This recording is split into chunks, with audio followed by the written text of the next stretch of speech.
Hey y'all, this is DeLonda Adams of Girl Rest with your Restscription for today. Let's get into this morning. I was worshiping and the song, the words to this song that I was listening to was, I prefer your presence over everything. Y'all, that took me out. That took me out. I did not want to come out of this time.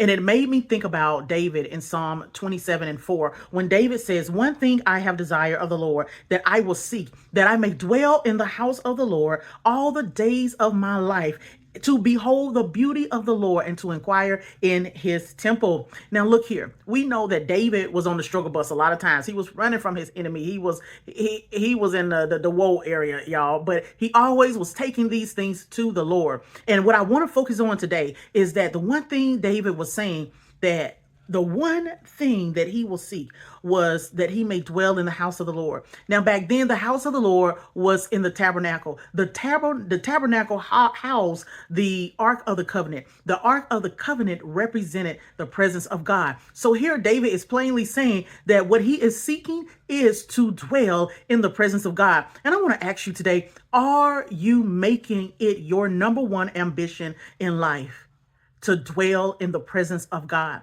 Let me tell you this. God's presence is no longer just in buildings, but if you are a true believer, you house the presence of God. So you don't just have to be in a church building to experience God. You can be anywhere. You can be in your bed. You can be on your knees by your bed. You can be in the shower at your desk. You can be running. But how much are you making it a priority in everything that you do, that you are seeking to be in the presence of God? Look, even Mary was at the feet of Jesus, and Jesus said that she had chosen the good part. Remember that?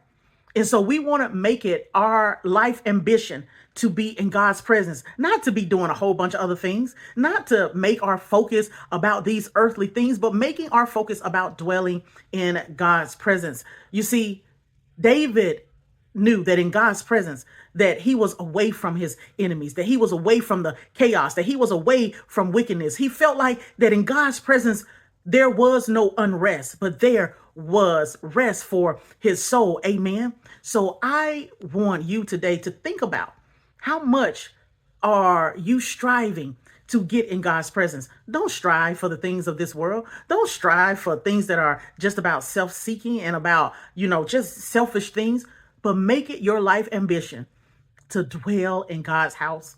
And that is to dwell in his presence day and night.